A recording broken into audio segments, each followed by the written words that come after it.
Բարերեկո դուք դիտում եք Հորիզոնի գլխավոր թողարկումը։ Հայաստանի Հանրապետության ազգային ժողովի քաղաքացիական պայմանագիր խմբակցության պատգամավորներ Անդրանիկ Քոչարյանը, Վահագն Ալեքսանյանը եւ Արուսյակ Ջուլհակյանը Լյուբլիանայում մասնակցում են ՆԱՏՕ-ի խորհրդարանական վեհաժողովի աշնանային նստաշրջանին։ Հայկական պատվիրակության հետ ՆԱՏՕ-ի խորհրդարանական վեհաժողովի քառօրյա աշխատանքներին է մասնակցում նաեւ Հյուսիսատլանտյան պայմանագրի կազմակերպությունում Հայաստանի առաքելության ղեկավար Արման Իսրայելյանը։ Առաջիկա 5 տարիներին գիտության զարգացման ռազմավարությունը եւ դրանից բխող գործողությունների պլանը կրթության, գիտության, մշակույթի եւ սպորտի նախարարությունը ներկայացրել է հանրային քննարկման, այս մասին տեղեկացրել է նախարար Ժաննա Անդրեասյանը։ Ռազմավարությամբ առանձնացված են 4 կարևոր ուղղություններ, հստակ որակական եւ քանակական ցուցիչներ, որոնք թույլ են տալու հատկապես պետության համար կարևոր եւ գերակա ուղղություններում միջազգայինորեն մրցունակ երկրի հանրային եւ տնտեսական զարգացման համար էական կշիռ ունեցող հետազոտություն եւ գիտական արդյունք ունենալ, հիմնվելով վերջին տարիներին գիտության ոլորտում կառավարության արդեն իսկ իրականացրած էական ներդրումների եւ փոփոխությունների վրա գրել է նախարարն իր Facebook-յան էջում, միաժամանակ առաջարկելով ակտիվորեն քննարկել, մեկնաբանել եւ ներկայացնել առաջարկներ։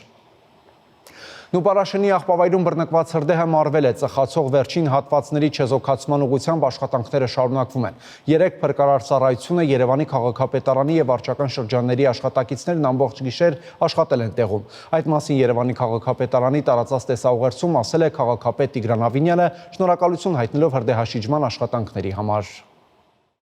Սիրելի երևանցիներ, կես գիշերին Նուբարաշենի աղբավայրում բռնկված հրդեհը մարվել է։ Ծխացող վերջին հատվածների չեզոքացման ուղղությամբ աշխատանքները շարունակվում են մինչ հիմա։ Փրկարար ծառայությունը, Երևանի քաղաքապետարանի եւ վարչական շրջանների աշխատակիցները ամբողջ գիշեր աշխատել են տեղում։ Ես ուզում եմ շնորհակալություն հայտնել նրանց բոլորին արագ արձագանքի եւ արված մեծ աշխատանքի համար։ Ուզում եմ շատ հստակ արձանագրել. այս դեպքը պատահական չէր, այլ դիտավորություն։ Արդեն խոսել եմ ազգային անվտանգության ծառայության տնօրենի եւ ներքին գործերի նախարարի հետ։ Հրդեհի հետ որևէ կապ ունեցած անձ կհենթարկվի պատասխանատվության օրենքի ամբողջ խստությամբ։ Եվ ես երաշխավորում եմ, այս դեպքը չի կարող մնալ անպատասխան։ Միաժամանակ խստացվել է աղբավայրի տարածք մուտքի եւ ելքի ռեժիմները։ Սիրելի երևանցիներ, մենք արդեն մշակել ենք կենցաղային թափոնների վերամշակման գործարանի մրցույթի փաթեթը եւ այս տարի հայտարարվելու է այդ մրցույթի առաջին փուլը։ Սա է այն համակարգային լուծումը, որը մեկընդմիշտ փակելու է Նուբարաշենի աղբավայրի էջը։ Քաղաքի համար սա եւ բնապահպանական, եւ անվտանգային հարց է։ Մենք վերջ ենք տալու այս պրակտիկային, որը շուրջ 75 տարի վտանգել է բոլորիս առողջությունը եւ քաղաքի բնականոն միջավայրը։ Երևանը ունենալու է մաքուր, անվտանգ եւ վերահսկվող թափոնների կառավարում։ Շնորհակալ եմ։ Ներքին գործերի նախարարությունից էլ տեղեկացրել են, որ Նուբարաշենի աղբավայրում հրդեհաշիջման աշխատանքներին ներգրաված են փրկարար ծառայության 6 մարտական հաշվարկ, 2 օպերատիվ խումբ, Երևանի քաղաքապետարանի 11 բեռնատար, 2 ջրատար եւ 5 ինժեներական տեխնիկա։ Հրդեհի վայր է տեղափոխվել 107 մեքենահող եւ մղվել է 91 տոննա ջուր։ Իդեպ Երևանի քաղաքապետ Տիգրան Ավինյանի որոշմամբ Երևանի քաղաքային նոր աղբավայր ընկերության տնօրենի պաշտոնակատար Վահե Վարդապետյանն ազատվել է աշխատանքից։ Միացյալ Նահանգները 100% մաքսատուրքեր կսահմանի Չինաստանից ներկրվող ապրանքների համար։ Դոնալդ Թրամփն իր սոցիալական ցանցում գրել է, թե Չինաստանում տարօրինակ բաներ են կատարվում։ Նրանք դառնում են ծայրաստիճան թշնամական եւ նամակներ են ուղարկում ամբողջ աշխարհին, որ ցանկանում են արտահանման վերահսկողություն սահմանել հազվագյուտ մետաղների հետ կապված բոլոր տեսակի ապրանքների նկատմամբ։ Սպիտակ տան առաջնորդի խոսքերով չի կարելի Չինաստանին թույլ տալ աշխարհը գերության մեջ պահել։ Վերջում Թրամփը հավելել է, որ Միացյալ Նահանգները նույնպես ունի մենաշնորհային դիրք, շատ ավելի ուժեղ, քան Չինաստանը։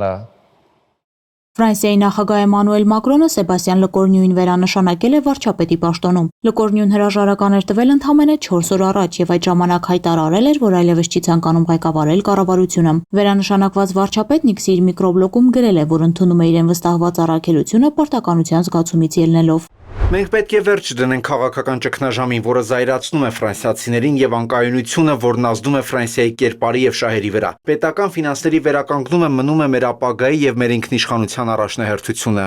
Լկորնյուն պետք է ձևավորի նոր կառավարություն եւ մինչեւ հոկտեմբերի 13-ը ներկայացնի երկրի 2026 թվականի բյուջեն, որի նախագծի շուրջ արկա տարաձայնություններն էլ դարձել են նախորդ վարչապետ Ֆրանսուଆ Բայրոյի հրաժարականի հիմնական պատճառը։ Մասնագետների կարծիքով այս նշանակումը վճռորոշ պահ է Մակրոնի նախագահության ընթացքում, քանի որ Լկորնյուի անսպասելի հեռանալը հանգեցրել էր ընդդիմության կողմից Մակրոնի հրաժարականը կրկին պահանջելու կոչերին կամ նոր արտահերթ ընտրություն անցկացնելու հայտարարություններին։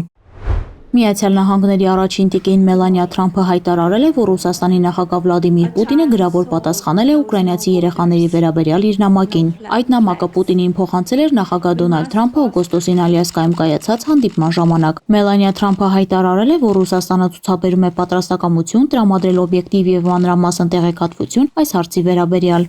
Իմ ներկայացուցիչն անմիջականորեն աշխատել է Պուտինի թիմի հետ ուկրաինացի երեխաների վերադարձի հարցով։ Վերջին 24 ժամվա ընթացքում 8 երեխա վերամիավորվել է ընտանիքի հետ։ ԱՄՆ առաջին տիկինը հայտարարել է, որ ինքը եւ Պուտինը համաձայնել են համագործակցել Ուկրաինայի հակամարտության մեջ ներգրաված բոլոր մարդկանց օգտին։ Ռուսաստանի նախագահի հատուկ ներկայացուցիչ Կիրիլ Դմիտրիևն էլ հայտարարել է, որ Մելանիա Թրամփն աջակցել է Ուկրաինայից ռուս աղջկա վերադարձին։ Հյուսիսային Կորեայում տոնական միջոցառումներով եւ զորահանդեսով նշվել է իշխող աշխատավորական կուսակցության հիմնադրման 80-ամյակը։ Երկրի առաջնորդ Կիմ Չեն Ընը հետևել է զորահանդեսին, որի ընթացքում ցուցադրվել է գերժամանակակից նոր Hwasong-20 միջմայրցամաքային բալիստիկ հրթիռը։ Տոնակատարությանը մասնակցելու նպատակով Փենյանն ժամանել Չինաստանի վարչապետ Լի Ցյանը, Դմիտրի Մեդվեդևի գլխավորությամբ պատվիրակություն Ռուսաստանից, ինչպես նաեւ Վիետնամի կոմունիստական կուսակցության ղեկավար Տո Լամը։ ԱՄՆ Թենեսի նահանգի պայթյուցիկ նյութերի արտադրության գործարանում պայթյուն է որոտացել։ Մի քանի մարդ զոհվել, առնվազն 18-ն անհետ կորել են։ Դեպքի վայրում աշխատում են արտակարգ իրավիճակների ծառայությունները։ Պայթյունի պատճառներն առայժմ հայտնի չեն։ Գործարանը հիմնադրվել է 1980 թվականին։ Այն նախագծում, արտադրում, մշակում եւ պահեստավորում է պայթյուցիկ նյութեր, որոնք օգտագործվում են ինչպես պաշտպանական, այնպես էլ ավիատիեզերական արդյունաբերություններում։ Ֆիլիպինների հարավային շրջաններում մի քանի ժամ տարբերությամբ 7.4 եւ 6.8 մագնիտուդ հզորությամբ երկրաշարժեր են գրանցվել։ Դրանց հետևանքով առնվազն 7 մարդ զոհվել է, կան տուժածներ։ Երկրաշարժերն առաջացրել են սողանքներ, վնասվել են բազմաթիվ տներ, շինություններ, ճանապարհներ։ Երկրի ափամերձ շրջաններում հայտարարվել է ցունամիի վտանգ։ Մեքսիկայում հորդառատ անձրևները դարձել են հեղեղումների եւ սողանքների պատճառ։ 27 մարդ զոհվել է եւս մի քանիսը անհետ կորել։ Երկրի որոշ շրջաններում գետերը դուրս են եկել ափերից։ Հեղեղների հետևանքով վնասվել են բազմաթիվ տներ, դպրոցներ, ճանապարհներ, կամուրջներ, էլեկտրահաղորդման գծեր։ Անահիտ Հակոբյան, Հորիզոն։ Վերանորոգումից հետո վերաբացվել է Գյումրիի շուրջօրյա խնամքի կենտրոնը, նախկին տուն-ինտերնատը։ Պետությունը 2020 թվականից հաստատության կառավարումը պատվիրակել է հայկական Կարմիր խաչին, որից հետո այն վերանվանվեց խնամքի կենտրոն։ Ընկերությունը պարտավորվեց փոխել շենքային պայմաններն ու այստեղ խնամվողների կյանքի որակը։ Բարեփոխումների մեծ մասն ավարտված է։ Իմ տեղը չէ, 48 տարի աշխատել եմ պատվիրականում, գյուղատնտեսական տեխնիկումը կարմիր մեդալով, Զովետ ինստիտուտը կարմիր մեդալով։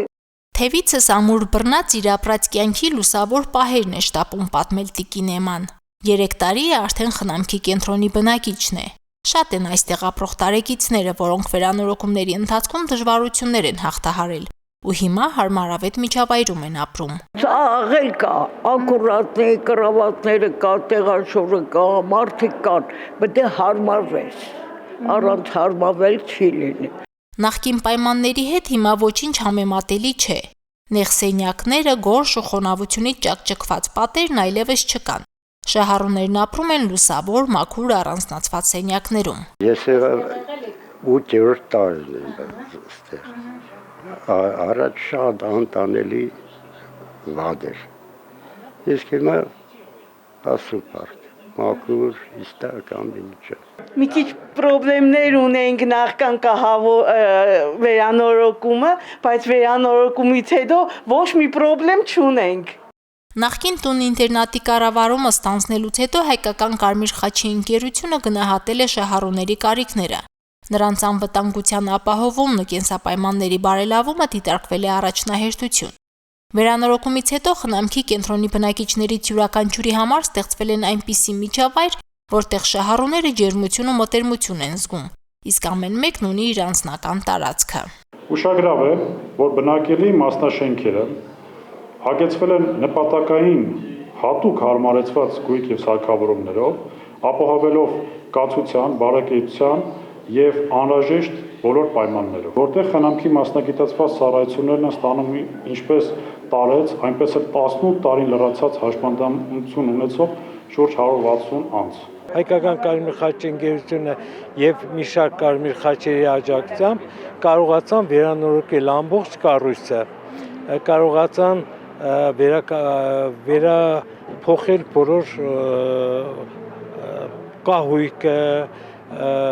բոլոր սենյակները ունեցան իրենց սառնարանները, իրենց հեռուստացույցները, սենյակները եկավ հասավ միջազգային ստանդարտների նորմերին։ Շուրջօրյա խնամքի կենտրոնի 160 շահառուից 16-ը ստանում է անկողնային խնամք։ Վարչական մասնաշենքի վերանորոգված մեկ հարկը ներկայում ծառայում է անկողնային խնամք պահանջող շահառուներին։ Մասնաշենքերը հագեցվել են նպատակային գույքով եւ սարքավորումներով, ապահովելով կեցության համար անհրաժեշտ պայմաններ։ Այս կենտրոնը, որը վերջի տարիներին վերանորոգվել եւ արդիականացվել է, ավելին է, քան պարզապես խնամքի վայր։ Այն մեր հարգանքի եւ երախտագիտության խորհրդանիշն է մեր ավագ սերնդի ներկայացուցիչներին, ովքեր իրենց կյանքով, աշխատանքով եւ նվիրումով իրենց ներդրումն են ունեցել մեր պետության կայացման գործում։ Շահառուների ընտրությունն իրականացվում է պետության անմիջական ուղղորդմամբ եւ օժանդակությամբ։ Հաշվի առնելով տարեց եւ հաշմանդամություն ունեցող անձանց առանձնահատուկ կարիքները աշխատանք է տարվել նաեւ աշխատակազմի կարողությունների զարգացման ուղղությամբ։ Յուրաքանչյուր շահառուի հանդեպ անհատական մոտեցում է պահանջվում։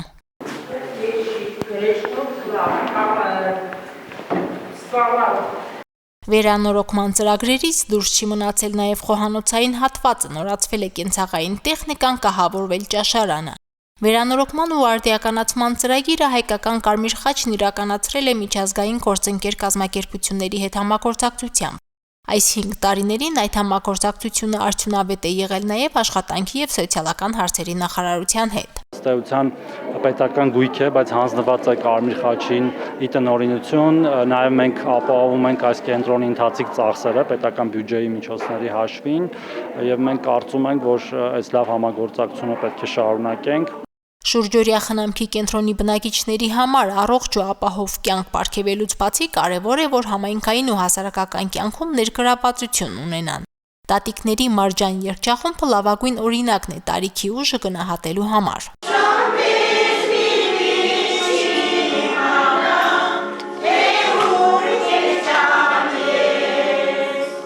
Հանդիսավոր օրն ավարտվեց աշխատանքի եւ սոցիալական հարցերի նախարարության եւ Հայկական Կարմիր խաչի ընկերության միջև հուշագրի ստորագրումով։ Այն Արցախից բռնի տեղահանվածներին կամ ժամանակավոր պաշտպանության տակ գտնվող անձանց ուղղված սոցիալական աջակցության շրջանակում համագործակցության մասին է։ Մարինե Տերբինյան, Արարատ Ծատուրյան, Հորիզոն։ Ավարտվեց Հորիզոնի այս թողարկումը, կարճատև դադարից հետո դուք կարող եք դիտել հեռանկար, իսկ ես հրաժեշտ եմ տալիս մաղթելով խաղաղ եւ բարի գիշեր։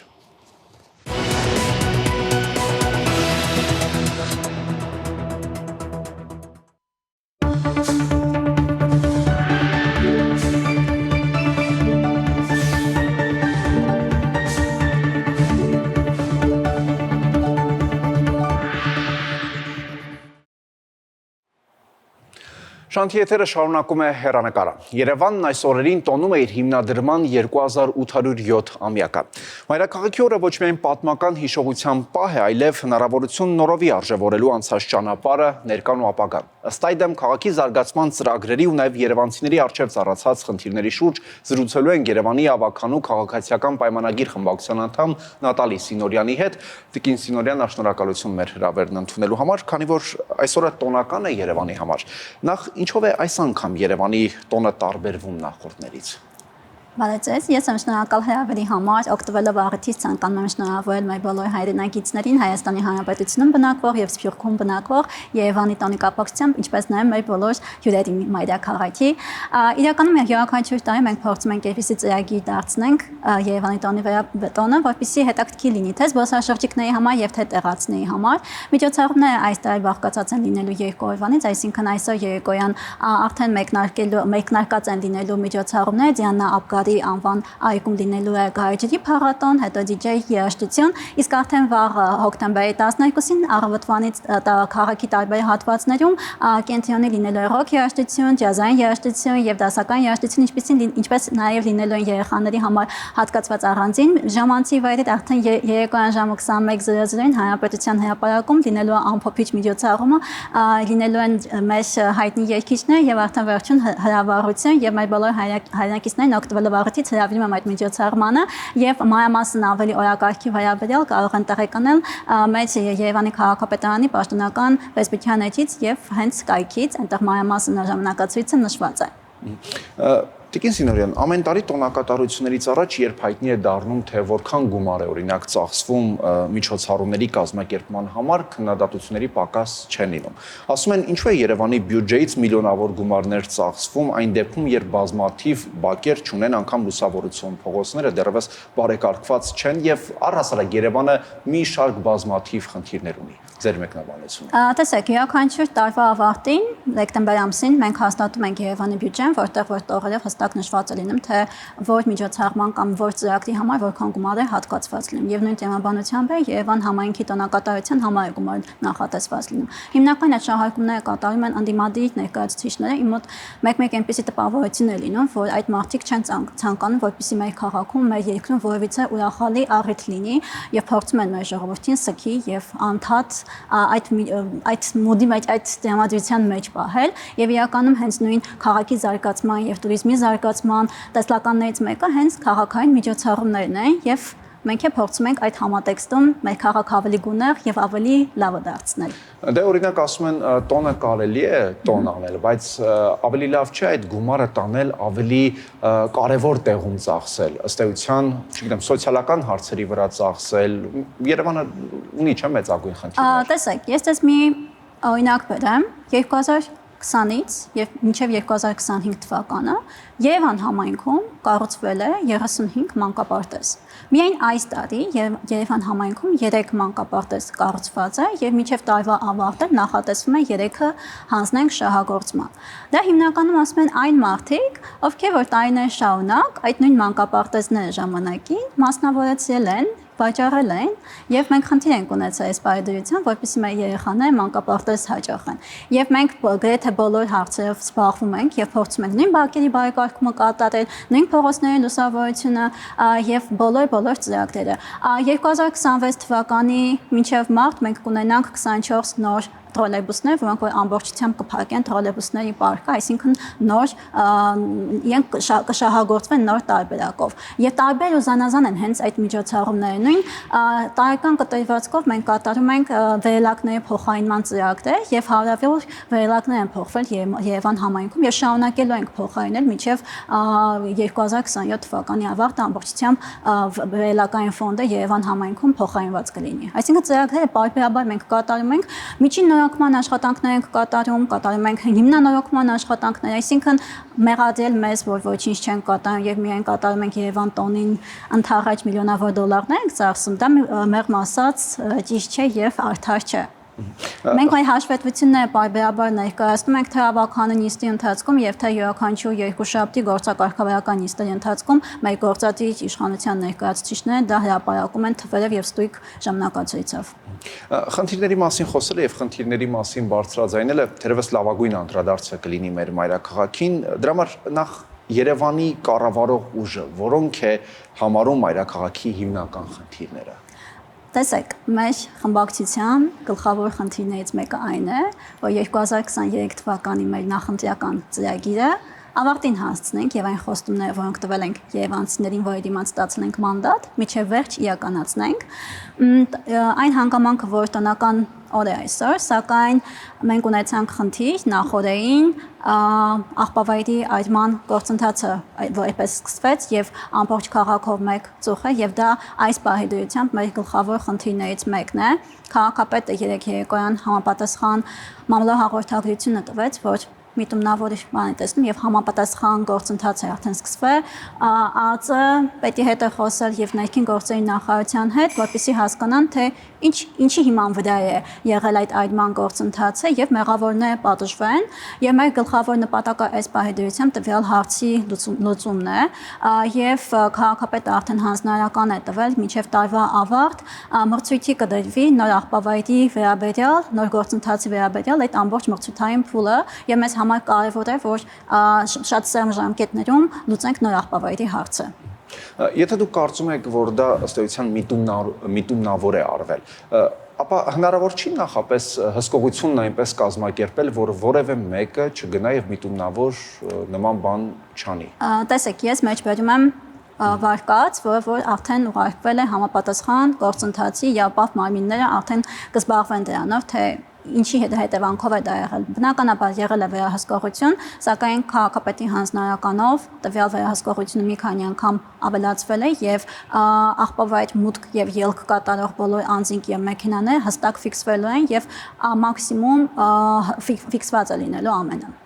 Այ վերամշակող գործարանի հետ կապված դուք ասացիք, այսինքն ըստ էության նախատեսում եք մինչև հաջորդ ընտրություններ նաեւ ավարտած լինել այլ վերամշակող գործարանի հետ կապված գոնե թե հիմնական քայլերը, ես ճիշտ եմ հասկանում։ Մինչև տարվա ավարտ նախատեսվում է մրցույթի դնել տվյալ նախագիծը, հաղթող կազմակերպություն կա եւ այդ ամբողջ գործընթացը սկսվի։ Ժամկետների եւ մնացածի վերաբերյալ արդեն մեր գործադիրի ներկայացուցիչները ավելի մանրամասն ժամկետներով կասեն։ Մրցույթի ավարտից հետո։ Տիկին Սինորյան, ինչպես է ավականին արձագանքում քաղաքացիների բողոքներին եւ առաջարկներին ոչ միայն առցանց, այլև ֆիզիկապես։ Տեսեք, մեր խմբակցությունը ակտիվ աշխատում է քաղաքացիների հետ։ Մի օրինակ բերեմ, 2025 թվականի փետրվարին, երբ որ նոր տրանսպորտային ցանցի ներդրումն է Երևանում, իմ գործընկերների հետ մենք օրեր շարունակ շրջում ենք հանրային տրանսպորտում, մարդկանց ենք հանդիպում, իրենց դժգոհություններն ենք լսում, որոշակի խնդիրներ ենք վերհանում, որպեսզի հետագա արդեն գործընթացներում այդ խնդիրները շտկեինք եւ այդ սկզբունքով գործել։ Եվ բարբերաբար մեր կապը քաղաքացիների հետ կա։ Անձամբ ես քաղաքացիների ընդունելություն եմ կատարում գրեթե ամիսը 1 կամ 2 ամիսը 1 եւ իմ մնացած գործընկերներն հանդիպում են վարչական շրջանների գրասենյակներում հենց վարչական շրջանի ղեկավարի հետ կազմակերպում են ընդունելություն կամ մեր կուսակցության գրասենյակում հայտարարություն ենք տնում եւ հենց այդ սկզբունքով ենք կատարում քաղաքացիների ընդունելություն։ Օրեր առաջ ես մեր գրասենյակում քաղաքացիական պայմանագիր կուսակցության շուրջ 12-13 քաղաքացու հետ եմ հանդիպել, տետատետ լսել իրենց խնդիրները եւ համապատասխան գործընթացով փորձել իրենց խնդիրները լուծել։ Այսինքն մեր ավականին, այսպես կոչված հողի վրա շփվում է մարդկանց հետ եւ հստակ գիտի որտեղ եւ ինչ խնդիրներ կան ֆիքսված եւ արձանագրված։ Այօնակ այն քաղաքացիները, որոնց հետ դուք հանդիպել եք, որ խնդիրներն են առաջնային մատնանշում։ Օրինակ, օրեր առաջ երբ ես հանդիպեցի, քաղաքացիներից 4-5-ը իրենց թաղամասում ասֆալտապատման հետ կապված հարցեր էին, դրա վերաբերյալ էր, մարդիկ կային, որոնք առաջարկ էին ներկայացնում հանրային տրանսպորտում մեկ միասնական ցանցի արտոնության փաթեթների վերաբերյալ, եւ այդ ամեն ինչը մենք ֆիքսում ենք, հետագայում արդեն մեր խմբակցություն քննարկում ենք եւ այդ սկզբունքով է տեղի ունենում։ Հիմնական զանազան են հարցեր, սկսած կոմունալ տնտեսությունից մինչեւ ասֆալտապատում եւ մինչեւ ընթացակարգային հարցեր։ Այսինքն դա մեզ շատ օգնում է հետագա նախագծեր գրելու եւ որոշումներ իրականացնելու համար։ Դուք ձեր խոսքում մի քանի անգամ նաեւ տրանսպորտի հարցին անդրադարձաք, տեսեք, ըստ էության տրանսպորտում դեռևս տրանսպորտի հետ կապված դեռևս խնդիր կա, դատելով նաեւ թե համացանցում տարբեր տեսանյութեր, թե նաեւ մարդկանց արձագանքները։ Մարդիկ ասում են, որ իրենք շարունակում են դարձյալ երկար ժամանակ անգառներում մնալ, անգամ եթե հնարավորություն է լինում շուտ կազմակերպել այդ տեղափոխություն, ապա դարձել խցկված, մի կերպ, դուռը մի կերպ է փակվում, այսինքն այդ տրանսպորտի խնդիրն այդպես էլ չի հաջողում լուծել, ո՞րն է պատճառը։ Ցանկացումն էլ եղավ, ասում են։ Տեսեք, հանրային տրանսպորտի գրեթե բոլոր խնդիրների եւ քաղաքացիների բարձրացած հարցերից ես ինքս անձամբ տեղյակ եմ, քանի որ ես էլ հանրային տրանսպորտից օգտվում եմ առնվազն 1 անգամ օրական։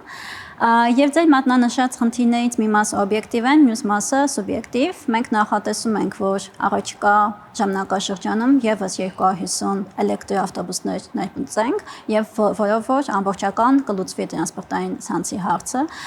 բայց համաձայն չեմ այն մտքի հետ, որոնք որ ասվում է, որ տրանսպորտը շատ վատ վիճակում է, ես ինքս երթևեկելով տեսնում եմ, թե մարդկանց գոհունակությունը, թե մարդիկ ինչ հեշտությամբ են վճարում եւ անցնում իրենց տեղն են նստում, շատ է գոհ են լինում հենց որ ազատվել են գազելներից եւ վատ որակի հանրային տրանսպորտից, մենք էլ մեր հերթին ամենաանում ենք, որպեսզի սերմ ժամկետներում այդ բոլոր հարցերը լուծեն։ Եվ մի այսպիսի բան էլ ասեմ ձեզ, ես բարբերաբար վիճակագրություն եմ վերցնում համապատասխան վարչություններից, օրինակ երեք ես ճշտում կատարեցի, թե քանի ծնողազուրկ ուսանող եւ դպրոցական ակտիվացել է իրենց անվճար քարտը եւ այդ ուսանողների քանակը այս պահեդրությամբ շուրջ 3100-ը գերազանցում է եւ դա ինձ համար ամենակարևոր ռեֆորմի ամենակարևոր կետերից մեկն է, քանի որ այդ ուսանողները եւ դպրոցականները իրապես խնդիր ունեին անվճար երթևեկելու։ Դուք կարծում եք, որ այդ տրոլեյբուսները 250, եթե չեմ սխալվում ասացիք։ 24 տրոլեյբուսները մինչև 2026 թվականի մարտ արդեն կլինեն Երևանում եւ կսպասարկեն մեր քաղաքացիներին։ Իսկ մնացած 250 ավտոբուսների հետ կապված հարցը ժամկետների եւ մնացածի վերաբերյալ մեր գործադիր ներկայացուցիչները ավելի մանրամասն կասեն, քանի որ փաստաթղթերի կազման եւ մնացած այդ իրավական գործընթացի մեջ են այժմ։ Կան վերլուծություններ դրանցով հանդերձ արդեն խնդիրը լուծված կլինի, այսինքն դարձյալ այդ երկար սպասել այդ խցկված վիճակները կվերանան։ Իրապես ենթադրվում է, որ այդ ամբողջ 250-ից հետո ամբողջական հարցը կլուծվի, բայց մենք էլ այս պահեդրությամբ ապարբերաբար մոնիթորինգներ են անցկացվում, թե օրինակ X կամ Y գիծը ինչպես գծել, որպեսզի մարդկանց ավելի հարմար լինի, այսինքն որ գիծն է, որ ավելի ծանրաբեռնված է, այնտեղ ավտոբուսների քանակը ավելացնել կամ միտեղ պակասեցնել, այսինքն այդ մոնիթորինգը բարբերաբար կատարվում է եւ հենց մեր քաղաքացիներից եկած արձագանքից ելնելով, այսինքն այդ աշխատանքները բարբերաբար կատարվում են եւ կարծում մոտ ժամանակներում մենք ամբողջական խնդրի լուծումը կունենանք։ Մետրոյի հետ կապված նոր մետրոյի կայարանի կառուցման մասին է անընդհատ խոսվում, անընդհատ մրցույթի հարիտարարելու եւ այլն, ինչ նորություններ կան այդ հարցում։ Տեսեք, փորձագիտական ամբողջ գործընթացով անցել է եւ առաջիկա ժամանակահատվածում արդեն կդրվի մրցութային փուլի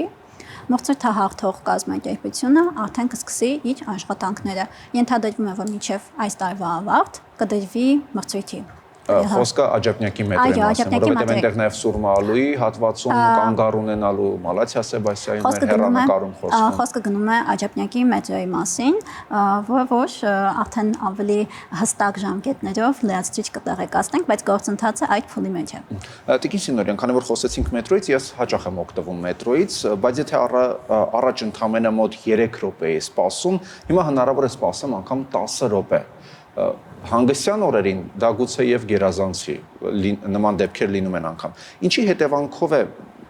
մետրոյի վագոններում նույն խցկված վիճակն է լինում, ինչ ավտոբուսներում։ Տեսեք, մենք ունենք հստակ ժամանակացույց մետրոների հետ կապված։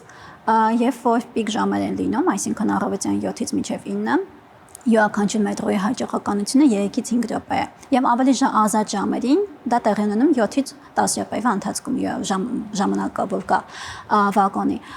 Մենք ունենք շարժակազմի խնդիր, որի վերաբերյալ մի քանի անգամ արդեն խոսել ենք, հայտը ներկայացված է մեր կառավարության գործընկերներին եւ մրցութային փուլ պետք է անցնի, որպեսզի ունենանք համապատասխան շարժակազմի ավելացում, որը մոտ ժամանակահատվածում արդեն նախատեսվում է։ Այսինքն շարժակազմի ավելացումից հետո ձեր նշած խնդիրները բնականաբար ավելի քիչ կունենանք։ Նաեւ ցանկանում եմ նշել, որ մենք վերանորոգում ենք նաեւ մետրոյի շարժասանդուղքը, որը այս տարիների ընթացքում երբևիցե չի եղել այդ վերանորոգումը, հենց կառավարության հատկացրած միջոցների արդյունքում։ Դուք առհասարակ բավարար եք գնահատում Երևանի զարգացման տեմպը համեմատած վերջին տարիներին։ Տեսեք, Երևանը մարդկանց մասին է։ Եվ տարիներ շարունակ Երևանի իշխանությունների վարած քաղաքականությունը ամեն ինչի մասին եղել է, բացի մարդկանցից։ Այսինքն եղել է թե ինչպես մանկապարտեզ, սեփականաշնորհեն, ինչպես ավտոտնակներ սեփականաշնորհեն, ինչպես համայնքային հողեր սեփականաշնորհեն։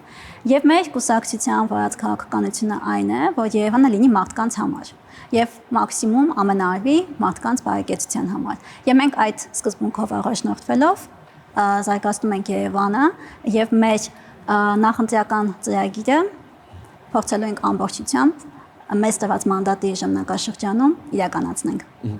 Նախընտրական ծրագրի մասին մի քանի տեղ խոսեցիք, հիմա ամեն մի խնդրի մասին բարձրաձայնելիս քաղաքացիներն ասում են ձեր նախընտրական կարգախոսներ ասեք կանենք։ Ցույց եմ տալիս խնդիրը եւ ասում, դե ասում ենք արեք։ Նման դեպքերում ո՞րն է լինում ձեր արձագանքը, իշխող խմբակցության արձագանքը։ Տեսեք, ամբողջ քարոզարշավի ընթացքում մենք շրջել ենք բոլոր վարչական շրջաններում եւ քաղաքացիները մեզ տարբեր խնդիրներ են մատնանշել եւ այդ խնդիրները մենք մեզ մոտ հավաքագրել ենք եւ բարբերաբար մեր բյուջեի հատկացումները հենց այդպես ենք դասավորում, որ այդ խնդիրները ամբողջությամբ լուծվեն եւ ցանկանում եմ նաեւ նշել, որ մենք նախորդ տարի ակտիվացրել էինք ակտիվ քաղաքացի հարթակը, որտեղ որ քաղաքացիները անմիջապես on-line տարբերակով նկարում են խնդիրները եւ ուղարկում են համապատասխանում այդ վարչություն, հարցը լուծվում է եւ իրենց հետադարձ նամակով ուղղվում է։ Եթե քաղաքացիների տարբեր նշած խնդիրներով մենք զբաղվում ենք, եթե օրինակ տվյալ տարվա բյուջեի մեջ հնարավորություն կա ներառելու տվյալ խնդիրը, ներառում ենք եւ լուծում։ Եթե ոչ, հաջորդ տարվա համար ենք պլանավորում եւ խնդիրները լուծվում։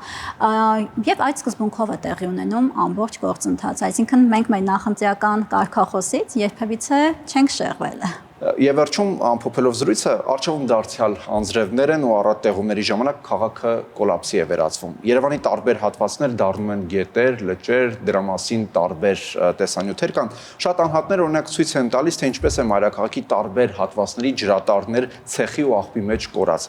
Ինչու քաղաքապետարանը արագ լուծում չի տալիս այդ խնդրին։ Տեսեք, տվյալ խնդրի վերաբերյալ բազմիցս խոսվել է ու քաղաքապետարանի գործակարգավարական նիստերի ընթացքում է խոսվել։ Ես եւս մեկ անգամ դա կասեմ, որ Երևան համայնքի հայրատարների մեծամասնությունը գտնվում է վիոլաջերի սպասարկման ենթակայության տակ։ Եվ այդ հայրատարները տարիներ շարունակ չեն վերանորոգվել։ Երևանի քաղաքապետարանը իր հանձնառությունն է վերցրել, որպեսզի օրինակ X տեղ, եթե ասֆալտապատման աշխատանքներ եւ վերանորոգման աշխատանքներն իրականացում, նաեւ այնտեղ վերանորոգման աշխատանքներ կատարվեն։ Եվ հիշեցնեմ ձեզ, որ Երևան համայնքում մենք կիլոմետրերով հենց կոյուղագծեր ենք փոխել։ Այսինքն ամբողջությամբ մեղադրել քաղաքային իշխանությանը, որ ինչու չի կատարում, դա փոքր ճիշտ չէ, եւ մենք աշխատում ենք թե վիոլաջերի ներկայացուցիչների հետ, թե հանրային ծառայությունը կարգավորող հանձնաժողովի ներկայացուցիչների հետ, որպեսզի այդ խնդիրը լուծվի, եւ նաեւ մի հավելում եմ ցանկանում կատարել, որ հորդահատ անձրևների դեպքում հատկապես եթե նորմայից շատ է տվյալ անձրևները, դա գրեթե բոլոր քաղաքներում աշխարհի այդ խնդիրը կա եւ միայն Երևանի վրա կենտրոնացնելով այդքան է ճիշտ չէ։ Շնորհակալություն։ Ես եմ շնորհակալ։ Հեռանկարում Երևանի ավագանու քաղաքացիական պայմանագիր խմբակցության անդամ Նատալի Սինորյաններ։